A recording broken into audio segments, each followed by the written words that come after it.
Hi, my name is Nick Cummings and I'm an analyst with the Intelligent Investor. Hello and welcome to the Rask Network. What you're about to hear and see is limited to general financial information only. Please be sure to speak to your financial planner or refer to our financial services guide available at rask.com.au/FSG before acting on the information. Nick, welcome to the Australian Investors Podcast. Hi, Alan. Thanks for having me. First time behind the camera here in Sydney. Yep. You made the commute down from Newey, which I am very happy you did. So thanks for coming down. Thanks for having me. We've got a couple of icebreakers to kick things off. And this is more of a bit of fun, this first one. So of these 5 factors, which 3 would you pick and why? And the 5 factors I've got are revenue growth, got return on capital, net debt, free cash flow, and the EBIT margin. So let's go again. Revenue growth, ROIC, net debt, free cash flow, EBIT margin.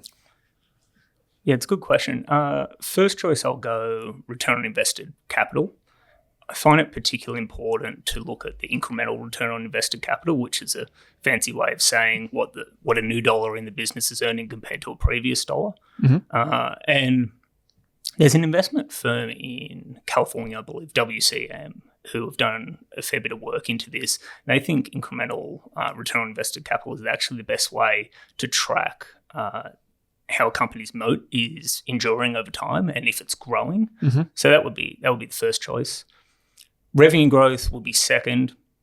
There's a ton of long-term research that long-term stock performance, the main determinant is revenue growth. Plus, I naturally prefer businesses that are growing. I find it hard to buy a business that's declining when and your investment thesis is essentially that this business is going to decline slightly slower than the market expects. I find that hard. So revenue growth would be number 2. Mm-hmm.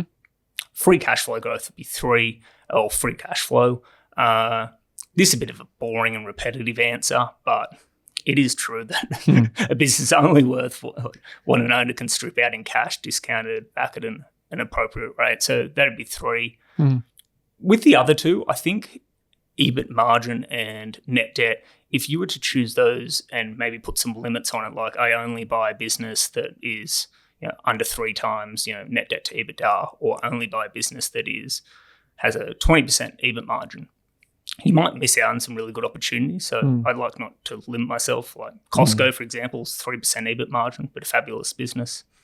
Sydney Airport, I know it's not public anymore, but it was levered probably 5 or 6 to 1, and you miss out on those opportunities. Yeah, Sydney Airport, definitely monopoly, as I often find out whenever I make the commute. Yeah. Okay, my second icebreaker was, what's the best business model you've ever seen? And I asked this one not from the, what's the best idea that you have or what's the best investment you've ever seen, but just business model itself. Yeah, that's a difficult one. And I reckon my answer will change if you ask me this in a year or 2 years. But right now I would say Ferrari. Oh, right. Cool. Yeah. So this isn't a car company. It's a luxury goods company built around the heritage of Enzo Ferrari, its founder, and that whole racing pedigree. It's been the only team in F1 since the beginning in the 50s. It's a fabulous company. There's a few unique stats here. So last year, Ferrari made 13,000 vehicles, or sold 13,000 vehicles. Porsche last year sold 300,000. And that amount that Porsche sold is the same that is higher than Ferrari's ever sold in its history in 1 year. Toyota produces about the same amount of cars each week that Ferrari's ever sold. So this is very much a luxury good. Supply is constrained. Each year, 2/3 of the sales go to existing owners. That's not because there's a lack of demand. It's because they really limit who can buy this brand. It's not as simple as you or I going into a dealership with a duffel bag full of cash and buying a Ferrari. They really choose their customers rather than their customers choosing it. Fabulous margins, 25% operating margins. Compare that to a Subaru or Toyota at 6 or 7%, and it's very clear that this isn't a car company. So Ferrari would be the answer. I like that, mate. That's a great one. Didn't expect you to say that. Do you have at Intelligent Investor, have you guys recommended Ferrari before? No, we've done an ideas lab on it. The reason I'd love to own this business, but the reason we're on the sidelines is the valuation. It's 50 to 55 times earnings. I don't think there's too many risks. Like, one could be the electric vehicle transition, or maybe autonomous vehicles, way down the road that somehow limit or restrict, humans driving. But actually, a lot of Ferraris just parked in garages. They're pieces of art. Owners actually sometimes don't want to take them out because they actually appreciate. They're a rare car that appreciates. One sold the other years in 1962. I think it was Ferrari 250 GTO.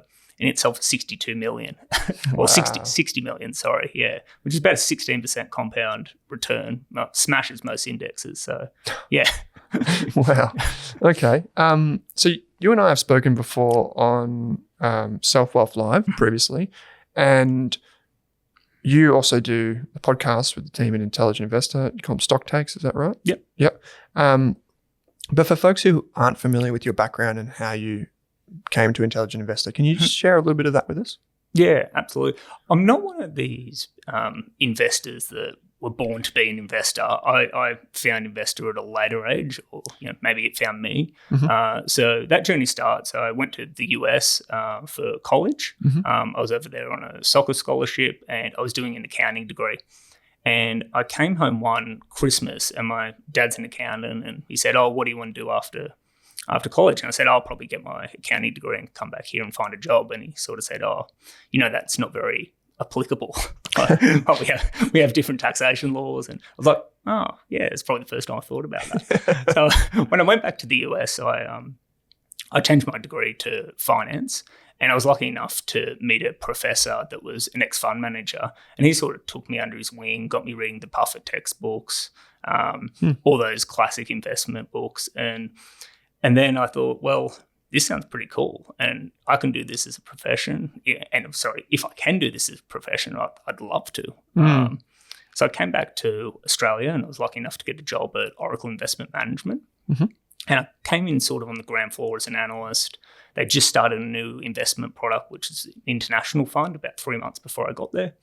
And so I was the main analyst on that for 5 or 6 years, eventually got to sort of a portfolio manager role. And I was just given so much responsibility from an early age. And that was really, really rewarding, and really, I guess, accelerated my learning. If I'd gone down a more typical route of going through a graduate program in investment bank, I don't think I would have got that same exposure. So I was doing that for 5 to 6 years, and then a mutual friend organised for Gaurav and I to meet, and he said, "Oh, there's a analyst job at the Intelligent Investor if you want to come on board." And I thought about it for a bit and thought it was the next logical step. So I came on board here about 2 years ago now. Yeah. So been loving it since. Yeah, great.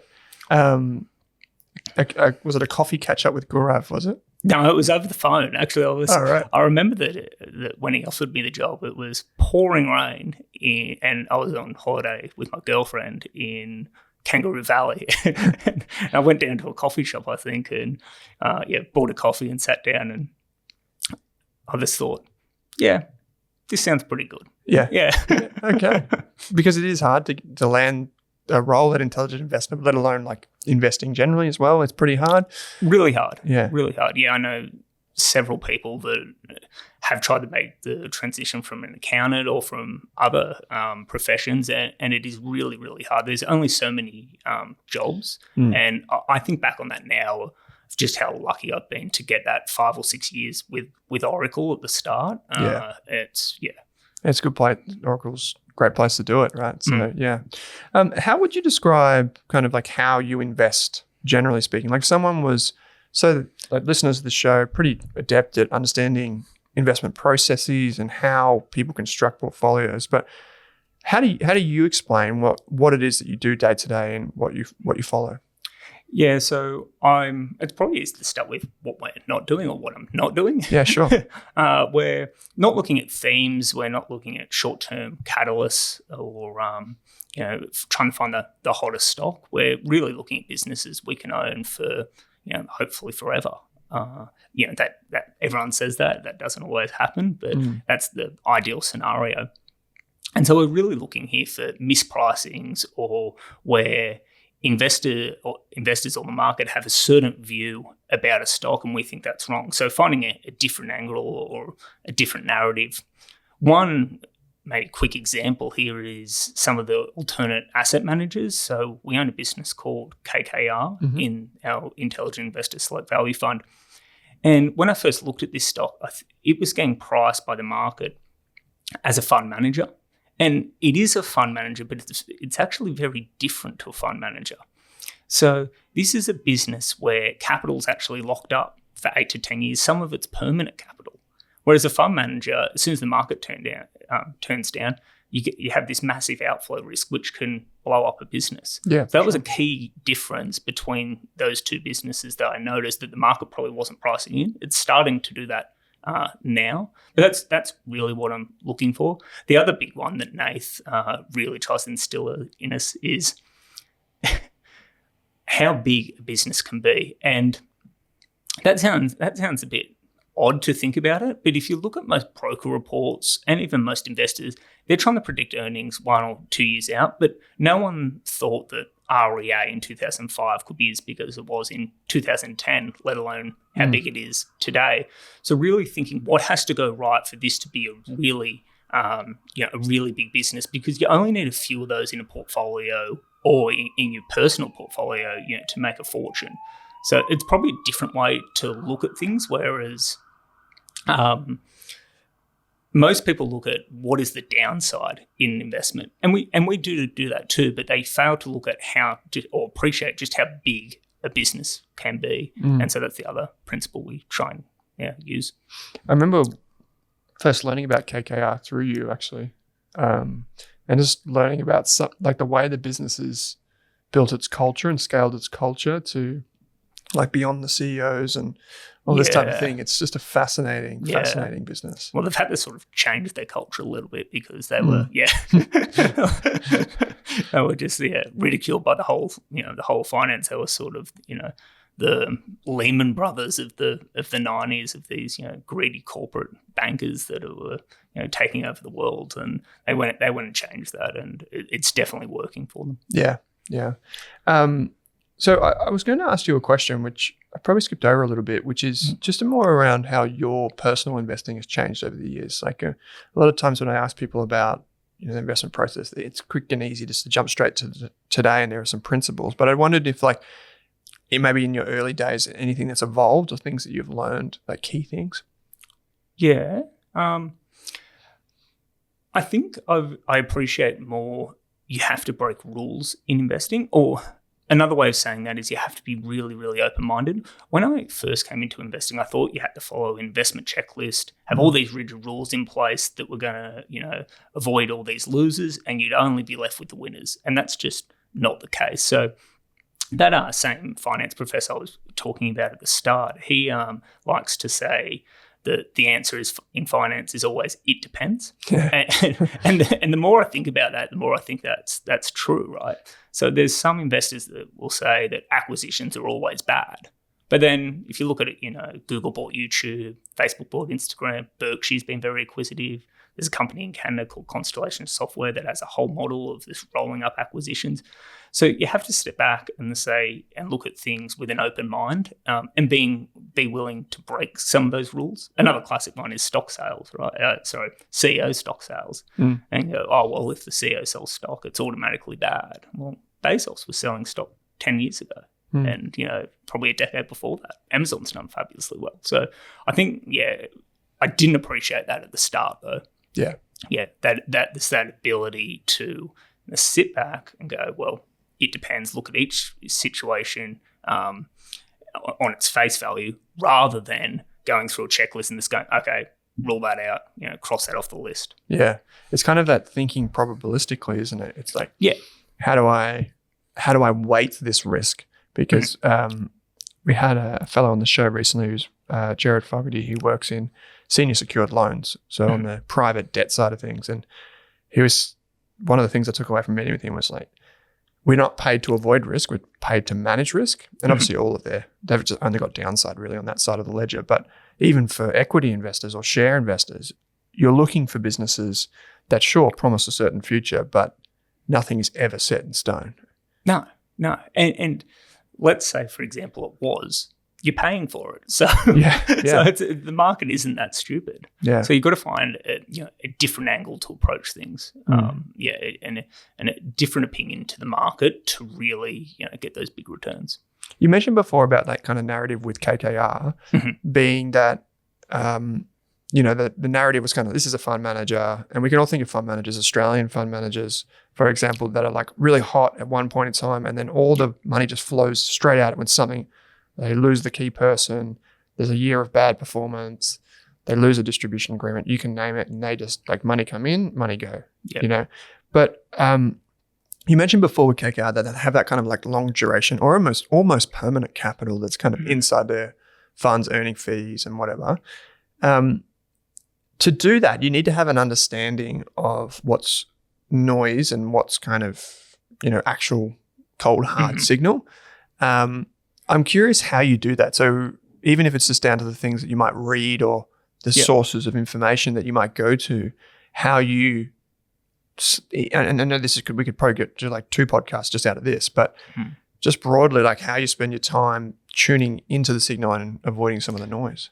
Yeah, so I think some of the short-term noise that I try to avoid, broker reports, I find them really, really useless. So there are some broker reports where they initiate coverage, they have some good information, but most of them are just updating their model and telling you how the business performed against their estimates, why they were slightly off, why it's performing a little bit better, and it's very short-term in nature. So I try and avoid broker reports.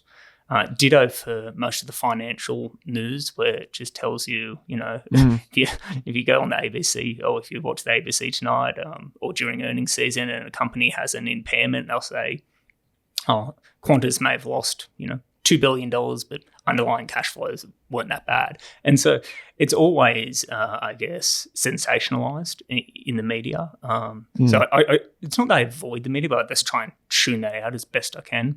I try and really focus on what the company's saying and whether that marries up to what industry experts are saying, what others are saying, and whether they're doing what they say. I probably spend a lot of time, or more time than others, evaluating a business's culture. And again, if you go back to a broker report, they won't ever mention the word culture. There's nothing on it. But a business is just a collection of human beings working together, hopefully, to create this cohesive business that's going to, earn returns, earn more over time, and just generally make money. And if people are coming to work and they're upset and they don't want to be there, it's going to be hard to do that. So I boil down all my cultural analysis to just one question: do your employees like coming to work every day? Just to make it really simple. Because I'm sure you've got friends or whoever that complain every day when a Monday rolls around. I'm the exact opposite. I like Mondays. I like coming to work. I love what I do. And I think if you find a collection of people inside a business that do that, you're probably going to get great returns, even if it's in a mediocre industry. I've got this little personal anecdote. We were looking at a business that we now own a small position in called Mainfreight. Oh yeah, yeah. Which is, essentially, it's a New Zealand trucking and logistics company, but it's a global business. And as part of the research, I wanted to read their book, which was written, I think, in 2010. I think it's called Ready, Fire, Aim: The Mainfreight Story. And so I couldn't source it anywhere. I couldn't find it. And so I emailed the local branch manager at Beresfield. Her name was Tanya. And I asked, "Excuse me, do you have a spare copy of this book?" And she said, "Actually, no, I don't. But I forwarded this email to the New Zealand headquarters, who are express shipping one to our depot." I said, "Oh, thank you." Anyway, she invited me to come up about a week later to pick the book up. It had been signed by the CEO. She'd taken all that time out of her day to do this. And I thought, that's someone who loves her job, loves coming to work. Yeah. And the returns in what is a boring trucking industry speak for themselves. Mainfreight's been one of the best returners on the New Zealand Stock Exchange over the last 2 decades. And it's been a fabulous business over time. But that's just a little story that it's not in the numbers, but it's what's behind the numbers. You can't find that in the financial statements, but it is there. I've heard the analogies of like if you have like a rowing team, it's kind of like if there's 10 of you on the corporate or business rowboat, maybe 3 of you are paddling forwards, 5 are just sitting still, and then there's a few paddling backwards. Yeah. And if you can get just even the majority of people to paddle forwards, your ship moves so much faster than anything else out there. And people often don't think about that. And so the culture plays such a huge role, and it's something that you can't get 5 years of financials and be like, there's the culture right there. Like you can't always just be like, okay, that's it there. That's the bit that I need to measure. Yeah. Like you have to kind of get into the qualitative weeds a bit. And that's a really good question. I really like that. There are 2 companies that I'm hoping we can talk a little bit about. One of them I have very little knowledge of, and I think it's pronounced Coupang. And some people say we all have these catchphrases like Mercado Libre is kind of like the Amazon of Latin America. And this one is the Amazon of South Korea, if I'm not mistaken. Yeah, that's right. Can you tell us a little bit about the business, how you come across it, why you like it, what it does? Yeah, absolutely. This is one of the circumstances where the catchphrase is correct. Right. Okay. Yeah. This is very much the Amazon of South Korea without the cloud computing side. They actually, ironically, use AWS as their cloud provider. Of course. But yeah, this is Coupang is an e-commerce retailer and marketplace. The founding of the business, it was founded in 2010 by Bo Kim. He was a Korean national, went to Harvard in the United States and then dropped out and had this brilliant idea of raising all this venture capital to go back and replicate the Groupon model that was spreading, the daily deals model that was spreading throughout the US at the time. He was going to go back to Korea and replicate that. So he took this venture capital money back. He tried to do that, but 30 copycats, competitors popped up, and so he had to pivot. And he originally pivoted, I think, to an eBay model, but then he eventually got onto this Amazon model. And what he's done is pretty much copy their playbook, from the whole playbook. So first came the low prices, brought in customers with low prices, and he was able to do this because he had, by this point, raised hundreds of millions, if not billions of dollars, and was pretty much subsidizing building this customer base with that, running losses. He then extended the product inventory, so they now sell 5 million products, or 5 million products are available on Coupang. And then he realized, like Amazon, quicker than all his other South Korean competitors, that the actual advantage here was physical distribution. So he spent billions of dollars rolling out this logistics and distribution network, and that allowed him to provide, I guess, what the third leg and the most important leg of this business model is, and that's just excellent customer service. So today, about 70% of the Korean population lives within 10 miles of a Coupang distribution center. Which is incredible. It is incredible. And probably need to take a step back here. South Korea is a Bezos utopia. It's about 1/8 the size of New South Wales. There's 50 million, population of 50 million, 25 million of which are in Seoul. 70% of the country roughly is mountainous, so you can only put these distribution centers in so many places. And Coupang noticed this first and secured the best real estate. And that's allowed them since 2018 to deliver 99% of their items within 24 hours. It's also allowed them to roll out this dawn delivery service where you can buy a product on Coupang before midnight and it'll be at your door before 7 a.m. the next day. Yeah, it's kind of incredible. And as he's rolled out this faster and faster delivery speeds, it's allowed him to expand the categories that this business can sell. So it can now sell groceries because it can get your groceries to the door in 2 to 3 hours. It's just amazing. In many respects, it's faster than Amazon. Amazon in the US or wherever. Customer service, there's some other examples I'm trying to think here. Returns, you drop off your parcel at your front door, someone comes and picks it up, either refunds you or brings back a product. It's just sensational. So it sounds like a really interesting business. There's probably 2 things I wanted to cover off before we move on to the next business. First of all, it's wonderful to have great customer service, but then you get the old cliche, but doesn't even make money. How does it make money? Like people always looking at these platforms like Xero in Australia, Amazon in the US. There's no profit margin. Like you're an accountant, like by training, you would get this kind of thing where people say, it doesn't make a profit. Does this business make a profit? like its financials scaling as well as the actual customer service and the business overall? For many years, the answer was no, but that's now changed, Right. and that is now the opportunity. So this business floated in 2021 and was very much a broken IPO. I think the valuation went up to almost $100 billion, and then has since collapsed 70% because investors were worried it was losing too much money. Like many of those loss-making tech companies that fell in 2022, Coupang suffered the same thing. It's now completely changed, though. The business model has gone from losing $1 billion a year, I think, in 2022, to making maiden profit last year of $500 million.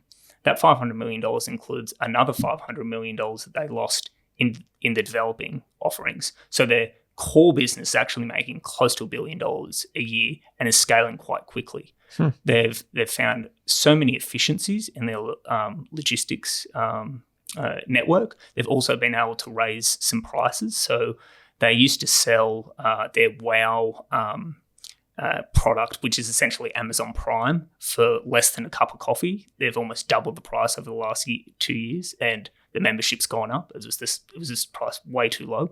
They're now starting to bring in, like Amazon, advertising and third-party businesses to the platform. Which is a huge lever for these businesses. Yeah, exactly right. They can do the fulfillment, the logistics, and take a cut off. I think Amazon in some cases gets like 45 to 60% of that. Yeah, it's amazing, and there's no reason they can't once they roll this out. That's early doors though. That will come over the next couple of years. And so that gives us the confidence that they can really raise this EBITDA margin. Management's got a target of 10%, which might not sound like a lot, but last year they brought in $24 billion in revenue. We think that can probably go to $40 billion over the next 3 or 4 years. So you're talking about $4 billion in EBITDA, which is, it's a big business. So the financials are working. Yeah, it's a good wad of cash. I know that like with Amazon's fulfillment is so good that in some countries the postal service just uses Amazon, like fulfilled with Amazon, and there's things running through it, like businesses like on Shopify, just fulfill with Amazon. And anyone that can see, like can look at the Amazon financials and see this new line item that's just exploding, which is incredible. There's one more question I have on this business before we move on to the next one, which is a business that people will be familiar with is Farfetch. Coupang made a decision to acquire Farfetch after Farfetch went on this huge acquisition binge for many years, and then had a few interested shareholders behind the scenes and then ran into a bit of trouble. How do you think about this? Well, I mean, this is a bit of a tagline, but I thought it was a Farfetch acquisition. We weren't fans of it. It was definitely opportunistic. I think they're paying about $500 million for this business, which is not much for them. They've got about $4 or $5 billion of net cash on their balance sheet. So it might be, you could look at this as, heads are win, tails are don't lose much sort of investment. But the rationale here, it's hard to work out. So South Korea is the highest per capita, or they spend the most per capita on luxury goods. And that could marry up really well with an efficient distribution like Coupang has. But the problem is Coupang's competitive advantages globally don't exist. So they don't have a physical distribution network in the US or Australia where Farfetch operate. And so it's hard to see how they're going to really benefit from that. They do have technology, they've made a lot of investments in technology where they can fulfill product quickly. And apparently Farfetch's distribution was pretty poor. So that may be something they can improve. But it really struck us as an odd deal, really odd deal. And management on their last conference call, which was about 2 weeks ago, wouldn't give much details on it, which I was sort of hoping they would. They did say one thing, which was good, though. They're not going to put any more capital into it. It's $500 million and that's it. So, okay. Yeah. Interesting. Now, this next business is similar in the way it thinks about brands. I think that we've just jumped off Farfetch, but it's done it in a much, much better way than Farfetch ever has.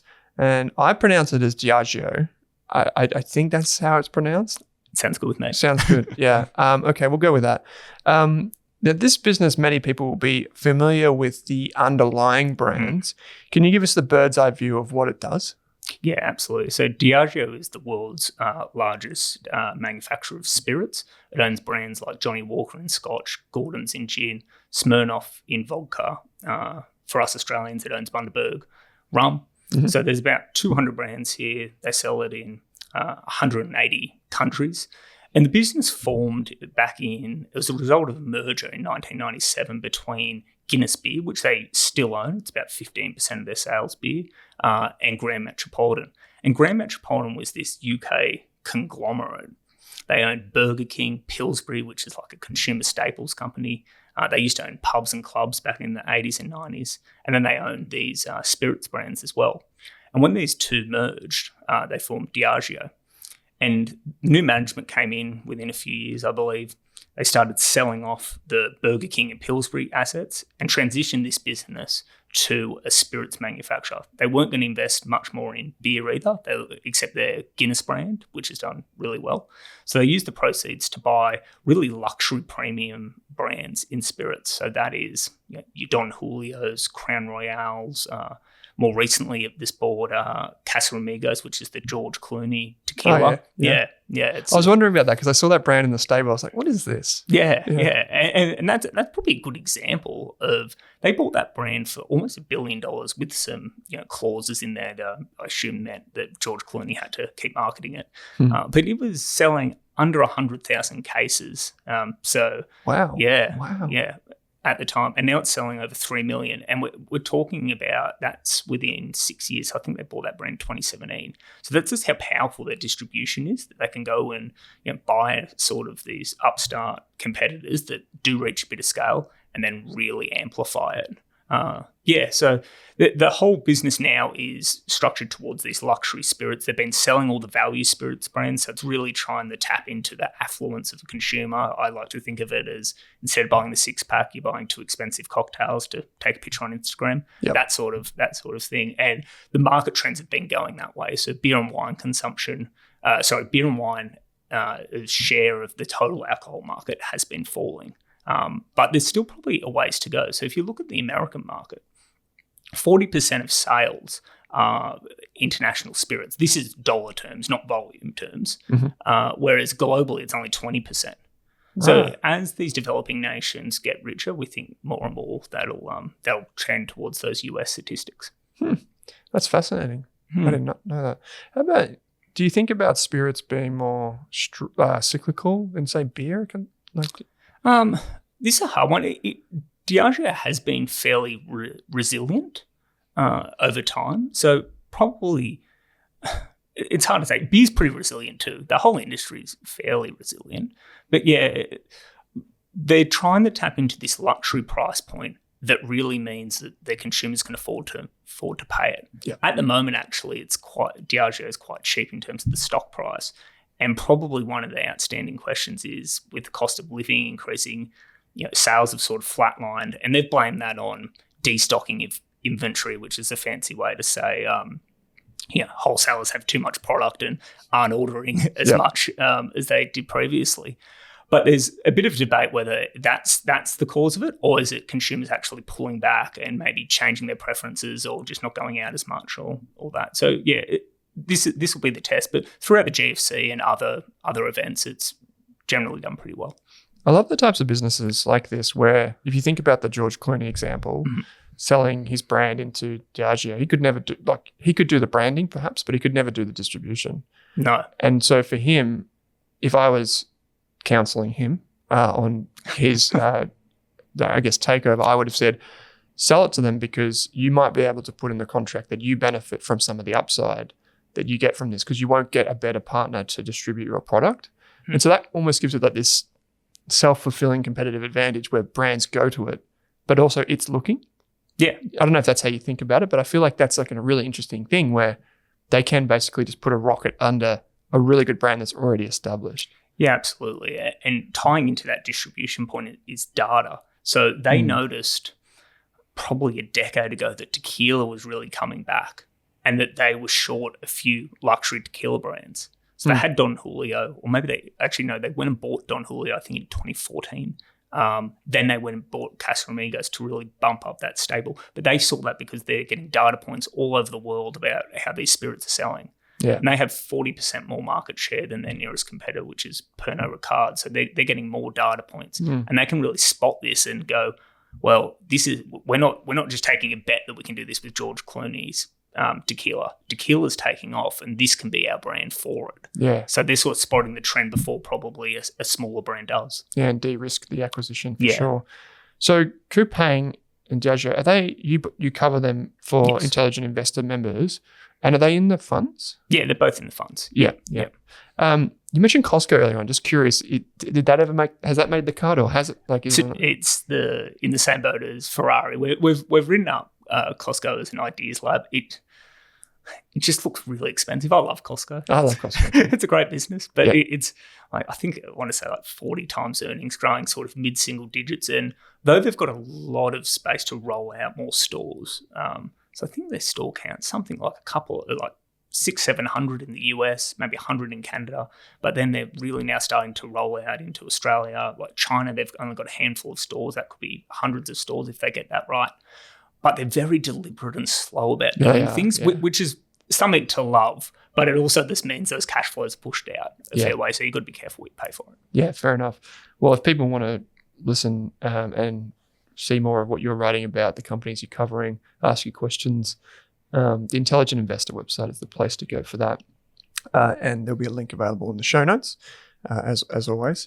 My final question is, and I'm asking you this because this is your first time appearing on the podcast, is if you go back and tell yourself one thing about, I'll keep it to investing. If you could tell yourself one thing about investing, what would it be? Yeah, that's a great question. It'd have to be that you can't be afraid to make a mistake. When I first got into investing, I didn't realize that. From the outside looking in, there's a lot of omniscient individuals that go and will spruik stocks. You'll never hear when those stocks go bad. And it really, finance is this very serious industry. Like you're managing other people's money. And I thought that meant I had to go away and do months of work on a stock. And if I got it wrong, that was it, I was sacked. Yeah. Whereas we actually, in reality, to be a great investor, you only need to get maybe 6 or 7 out of every 10 decisions right. Which means you're actually wrong 30 or 40% of the time. And it's how you deal with when you're wrong that really determines, I think, how successful you are as an investor. And it's kind of a really unique profession. If you think about it, a pilot can't land the plane 6 or 7 out of 10 times. They're probably dead. You know what I mean? So this is a profession where you've got to learn to deal with failure, and that actually breeds success. If you interviewed someone and they said, "Oh, I've made 50 investments and everyone's been good," that's a liar. You know what I mean? Like something is going to go wrong. The world's unpredictable, and I probably didn't fully appreciate that I could fail when I set out. I love that response, mate. Yeah, thanks, Mark. Thanks. Well, Nick, this has been heaps of fun. I really appreciate you taking the time to jump on the train, come meet me here in Sydney, and share a little bit of your insight with the community. So thanks once again. Thanks for having me. Thanks for watching this video on the Rask Network. While you're here, don't forget to like and subscribe so you can get videos each and every day on business, finance, investing, and so much more.